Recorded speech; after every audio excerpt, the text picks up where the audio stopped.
Vic Sarmiento Fernández, de la provincia de Cañete, departamento Lima, del país de Perú. Agradezco a los organizadores por la invitación. Mi tema es Cimarrones y su poética resistencia 46 años después. Para lo cual hablaremos del director de cine Carlos Ferrán y el grupo de cine Liberación Sin Rodeos. La formación del cineasta Carlos Ferrán se da inicio en los años 60, en el cual renuncia a la empresa de su padre, y para lo cual en esa misma década el maestro Armando Robles Godoy enseña cine en Lima con otros maestros apasionados del cine, para lo cual él encuentra su lugar de ser. Y luego se iría a Bélgica para estudiar cinematografía en el Instituto Nacional de Estudios Cinematográficos INSA de Bruselas. A la vez también vivió todo el proceso social que se estaba gestando y tendría repercusiones a nivel mundial con el movimiento francés Mayo 68. E igualmente en el Perú otro gran acontecimiento sería la revolución de las Fuerzas Armadas a cargo del general Juan Velasco Alvarado a partir del 3 de octubre de 1968. El director de Cimarrones decide regresar al Perú y acercarse al gobierno militar de Juan Velasco Alvarado.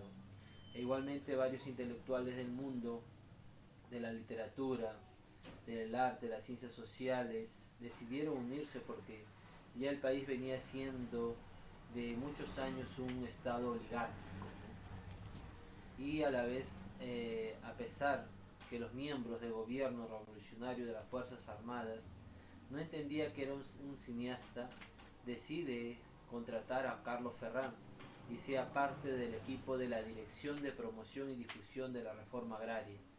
Trabajó con los escritores Tulio Mora, José Watanabe, José Adolf, entre otros, y paralelo fue parte del grupo de cine Liberación Sin Rodeos.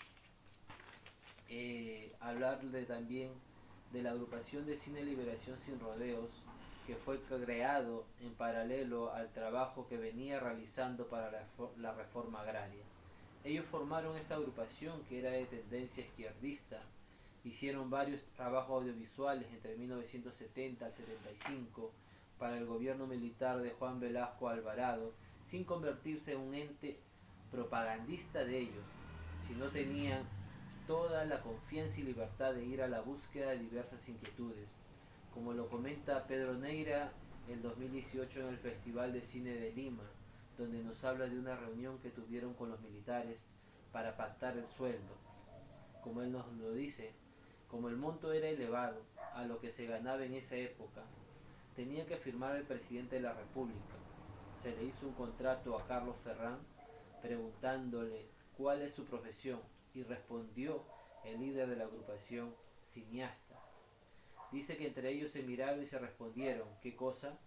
Y para no alargar más la reunión y no mostrar su desconocimiento, en el contrato escribieron así, cine con S, guión, hasta con H.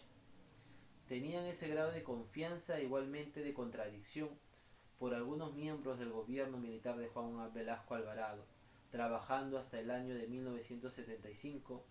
El golpe de estado de Francisco Morales Bermúdez destruiría casi todas sus obras. Solo se lograron salvar 4 cortos, sin títulos, Niños, Visión de las Selvas y Cimarrones. Actualmente son parte de la colección permanente del Museo de Arte Reina Sofía de España. Debemos de acotar también que por primera vez en el Perú, en el 23 Festival de Cine Lima, le rinde un homenaje al grupo de cine Liberación Sin Rodeos. El origen. El origen del cortometraje tiene estos acercamientos, empezando por el acercamiento familiar con sus sirvientes. En su niñez fue un lazo tan fuerte con lo afroperuano que el director nos diría: para nosotros el contacto con gente que no era blanca, cuanto más plata tenía tu familia, más contacto tenía tú con gente que no era blanca, y eso fue lo que nos salvó.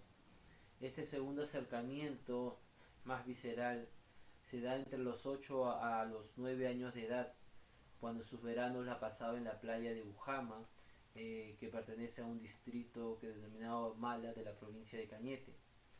Uno de sus sirvientes de su abuelo vivía en ese lugar, pasaba todas las horas montando a caballo, realizando grandes expediciones, aventuras en las playas alejadas, aprendía a pescar, compartía muchas cosas con sus amigos de la zona, y entre uno de ellos estaba Orlando Asín.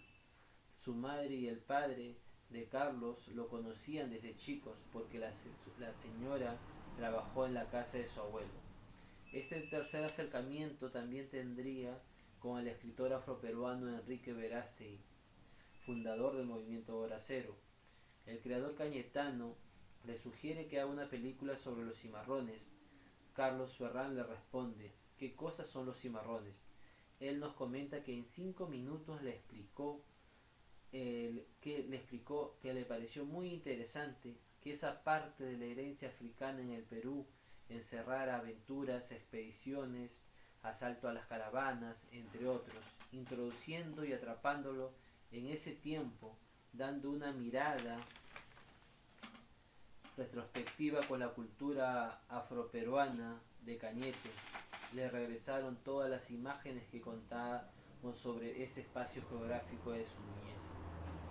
Para Carlos Ferrán mencionaría sobre este episodio en el Festival de Cine de Lima el 2018. Enrique Verástegui era lo máximo. Cuando me sugirió suavemente que haga una película sobre los cimarrones, yo lo tomé no como una orden, pero como un espaldarazo. No podía perderme esa oportunidad y escribimos el guión juntos.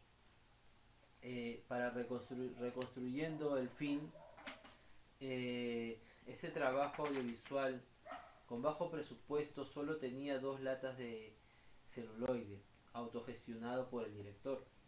Recibió la herencia de una tía y lo invirtió en la producción de Cimarrones.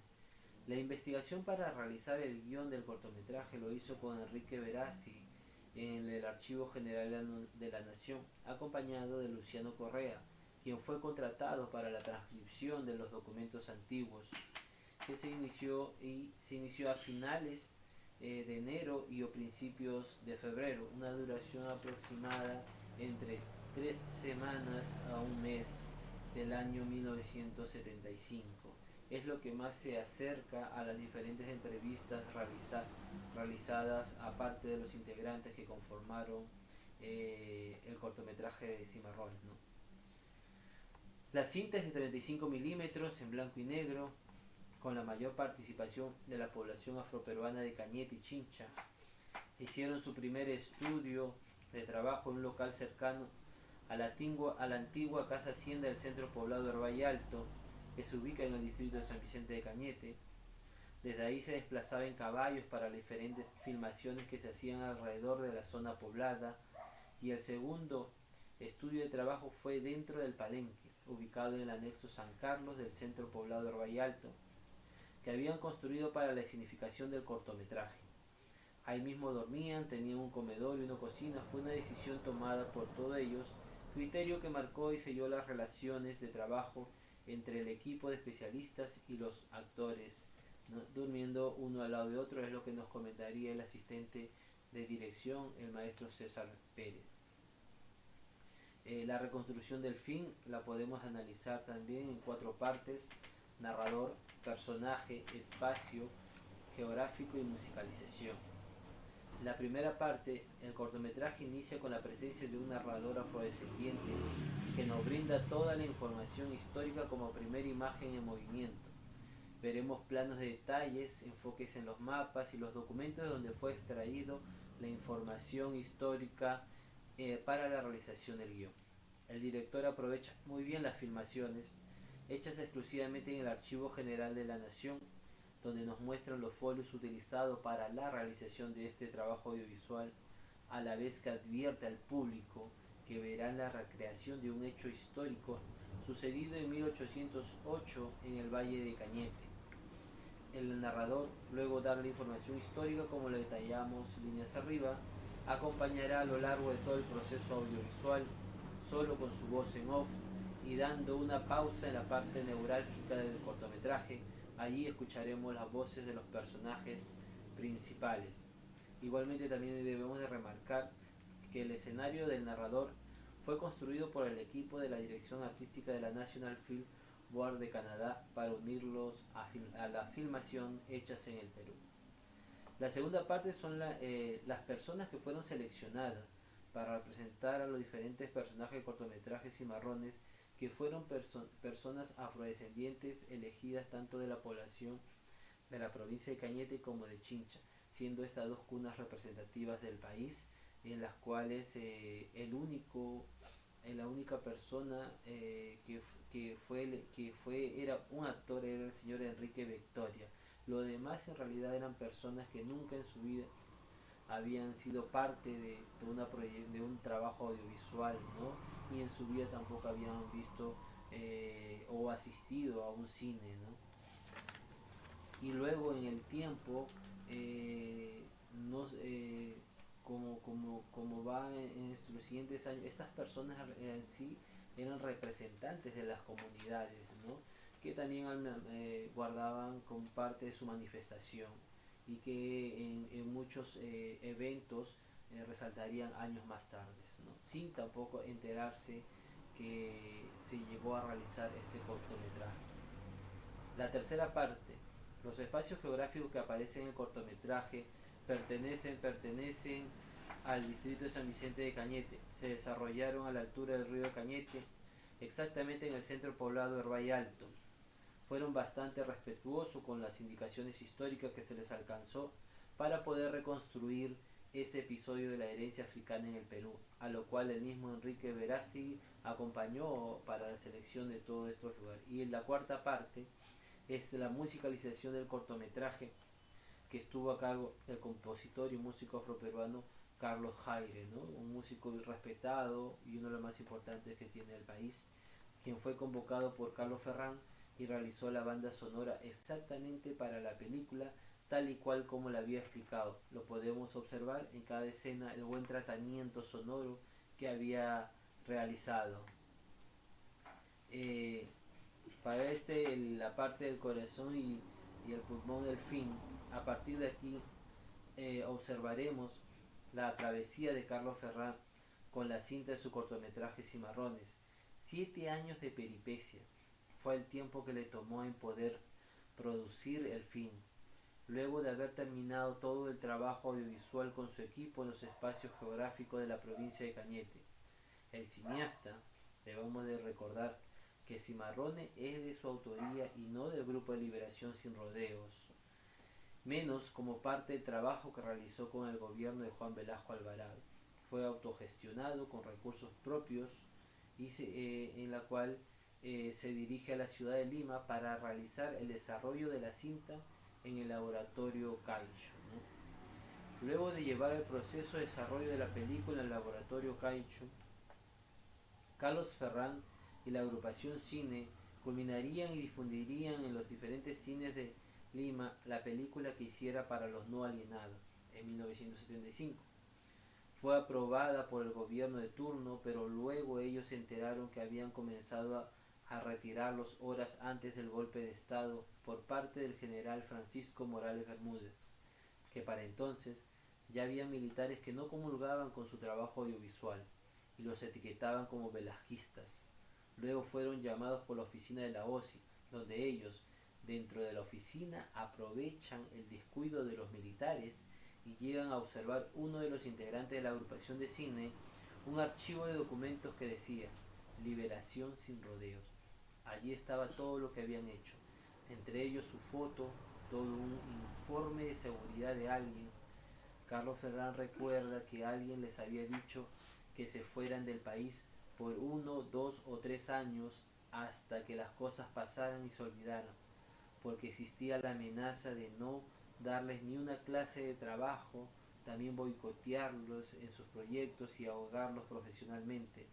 A partir de ahí empezó su huida del país con los demás integrantes de la agrupación de cine y sus compañeros, algunos que se van a España, otros a Colombia. Carlos viaja en primer lugar a Quebec, Canadá, donde logró trabajar por un tiempo. Luego se va a Ámsterdam, Holanda, donde ya vivía Raúl Gallegos con su esposa Nene Herrera. Por el plazo de 2 años, allí empiezan a laborar clandestinamente en la administración de un teatro erótico. Luego, al recibir su visa, vuelve a Canadá, donde después de 1 año o 2 logró que la National Film Board of Canada le ayude a filmar la presentación de la película y hacer un decorado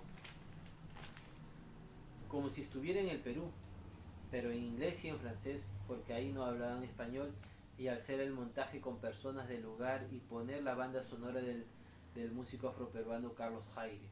Consiguieron que se logre ensamblar todo en Canadá, culminándolo en los años 80. El gobierno del general Francisco Morales Bermúdez para esos años quemó todas las películas que hicieron. Carlos Ferrán pudo salvar 4 películas, entre ellas Cimarrones. La primera proyección se realizó en 1982 en Montreal, Canadá, y el mismo año en el cuarto Festival de Cine La Habana, Cuba. De ahí sucesivamente en diversos países hasta que en el año 2015 por primera vez se presenta en el Perú. Y para finalizar, el cortometraje de Cimarrones tiene diferentes miradas dentro de un proceso de realización, de registro histórico y de proyección. La primera mirada del director, el punto de partida para la realización, como él diría, la aventura, el placer de hacer una cobollada social, el realizar algo íntimo entre sus amistades más próximas, a la vez la primera imagen, el motivo de rendirle homenaje a ese espacio nítido y melódico de su niñez con la comunidad afroperuana. La segunda mirada es el registro histórico, que nace a partir de la invitación que le hiciera Enrique Verástegui de hacer una película sobre los cimarrones, lo cual se centraría en la liberación de un grupo de esclavos negros que eran conducidos encadenados de la hacienda El Caucato de la provincia de Pisco a la hacienda de Bujama, que pertenece a la provincia de Cañete. Este suceso social de la herencia africana en el Perú data del siglo XIX, que ellos recogen toda la información del Archivo General de la Nación, documento específico del año de 1808. Y esta tercera mirada, que es la proyección tras su filmación hecha en la provincia de Cañete en el año 1975 y su visualización por primera vez en el Perú en el año 2015 en el evento cultural Barranco Bonito, realizado en el local barranquino Cholo Bar como parte del homenaje al poeta Enrique Verástegui. Han transcurrido varios años de su filmación para que su primera visualización en el país, o podríamos decir rescate del cortometraje, haya sido por la participación del poeta cañetano como guionista y no por el contenido del trabajo audiovisual.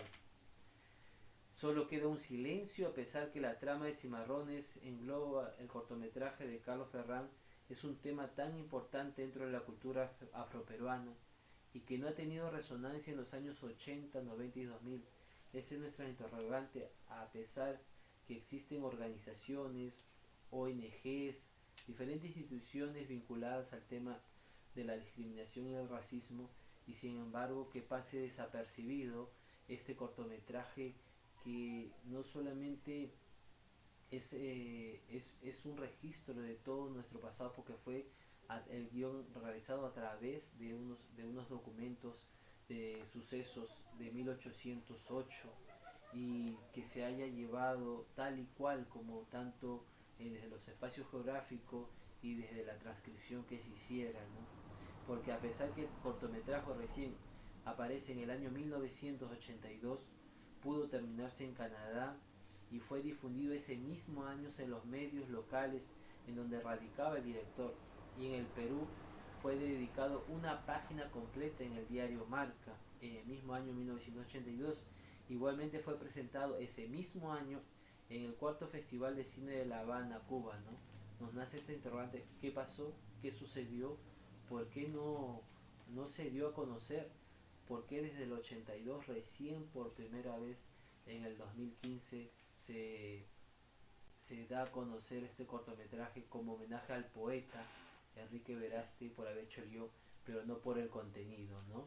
Y bueno, es lo que lo dejo ahí, y muchas gracias.